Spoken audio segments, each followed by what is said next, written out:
दोस्तों लैंगिक जनन तथा अलैंगिक जनन में क्या अंतर है, इसको अब यदि आप जानना चाहते हैं तो आप लोग सही वीडियो को देख रहे हैं। लैंगिक तथा अलैंगिक जनन में अंतर आप लोगों को इस वीडियो को देखने के बाद अच्छे तरीके से समझ में आ जाएगा तथा आप जो है ऑब्जेक्टिव और सब्जेक्टिव क्वेश्चन बहुत ही अच्छे तरीके से बना सकते हैं इस वीडियो को देखने के बाद। तो चलिए आप लोगों को बताते हैं, अच्छे तरीके से समझाते हैं। तो इसी तरीके से क्वेश्चन पूछा जाएगा और आप लोगों को उत्तर भी इसी तरीके से लिखना है कि लैंगिक तथा अलैंगिक जनन में निम्नलिखित अंतर है।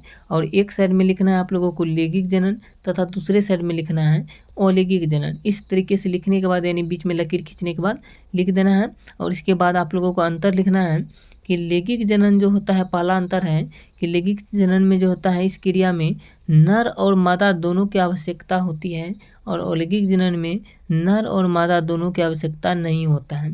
तो आप लोगों को बता देते हैं कि लैंगिक जनन जो क्रिया होता है इसमें दो विपरीत गुण वाला जो है व्यक्ति होना चाहिए, एक स्त्री तो एक पुरुष होना चाहिए, यानी एक स्त्रीलिंग होगा तो दूसरा पुल्लिंग होगा, तभी जो है लैंगिक जनन की क्रिया होती है।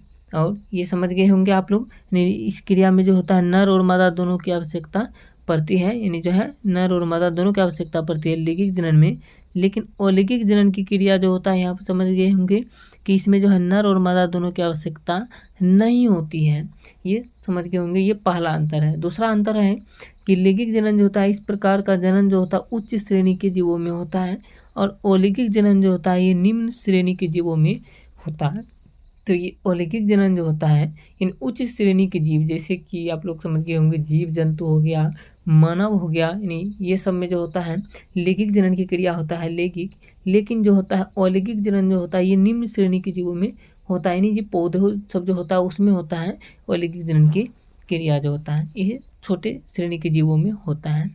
आगे अगला तीसरा अंतर देख सकते हैं। तीसरा अंतर है कि लैंगिक जनन निषेचन क्रिया के बाद जीव बनना आरंभ होता है, लेकिन अलैंगिक जीव में जो होता है निषेचन क्रिया नहीं होती है।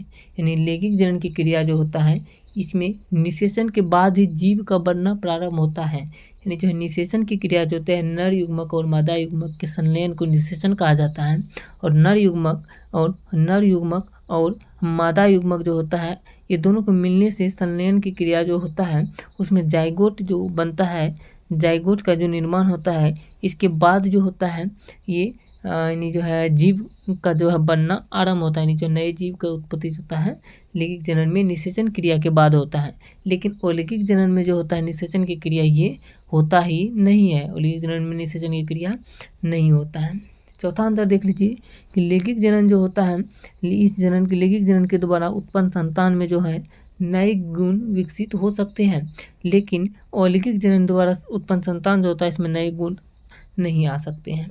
तो आप लोग समझ में आ गए होंगे चौथा अंतर कि लैंगिक जनन के द्वारा जो क्रिया होता है लैंगिक जनन की क्रिया इसमें जो जीव उत्पन्न होता है, संतान उत्पन्न होता है, इसमें नया गुण भी आ सकता है। कोई व्यक्ति अगर नंगरे है तो उसका संतान जो हो सकता है कि नंगरा नहीं भी हो सकता है, कोई अंधा है तो उसका संतान जो है वो अंधा नहीं भी हो सकता है। तो ऐसा जो होता है विकसित गुण जो है विकसित हो सकता है, यानी नया गुण विकसित हो सकता है लैंगिक जनन के द्वारा जो संतान उत्पन्न होगा। अलैंगिक जनन की क्रिया जिस जीव में होता है उसमें जो होता है नया संतान उत्पन्न, यानी जो है संतान जो उत्पन्न होता है वो नया गुण लेकर के उत्पन्न नहीं होता है। जो माता पिता में गुण है वही गुण जो होता है वो नए संतान में भी होता है अलैंगिक जनन में। पांचवा अंतर देख सकते हैं। पांचवा अंतर है कि लैंगिक जनन की क्रिया में जो है बीजाणु उत्पन्न नहीं होता है। लैंगिक जनन की क्रिया में बीजाणु उत्पन्न नहीं होता है। इसमें नर युग्मक और मादा युग्मक जो है संलयन की क्रिया जो होता है उसी के बाद जो होता है नया जीव उत्पन्न होता है। लेकिन जो होता है इसमें अलैंगिक जनन जो होता है इसमें एक कोशिकीय जीव जो जैसे बीजाणु होता है इसमें फफूंदी उत्पन्न होते हैं, यानी फफूंदी सब जो आता है ये बीजाणु उत्पन्न होता है इसमें, यानी एक कोशिकीय जीवों में बीजाणु उत्पन्न होता है जिसमें कि नर युग्मक और मादा युग्मक नहीं पाया जाता है। तो इस तरीके से 5 अंतर आप लोगों को बताए लैंगिक जनन और अलैंगिक जनन में अंतर। यदि आप बोर्ड एग्जाम की स्टूडेंट है और आप लोग देख रहे हैं तो आपके लिए मोस्ट इंपोर्टेंट क्वेश्चन था। 5 नंबर का क्वेश्चन इस तरीके से पूछा जा सकता है या 2 नंबर का। और यदि आप कॉम्पिटिटिव एग्जाम की तैयारी कर रहे हैं तो आपके लिए भी ऑब्जेक्टिव में बहुत सारे यहाँ से क्वेश्चन पूछे जा सकते हैं। जैसे कि पूछा जाएगा ऑब्जेक्टिव के लिए इस तरीके से कि नर युग्मक और मादा युग्मक की आवश्यकता किस लैंगिक जनन की क्रिया में होता है, तो अलैंगिक जनन यानी लैंगिक जनन की क्रिया में होता है इस तरीके से। और ये पूछा जाएगा लैंगिक जनन की क्रिया किस प्रकार के जीवों में होता है, तो उच्च श्रेणी के जीवों में होता है। इस तरीके से जो बहुत सारे ऑब्जेक्टिव पूछ सकते हैं। तो वीडियो कैसा लगे आप लोग कमेंट करके बताइए।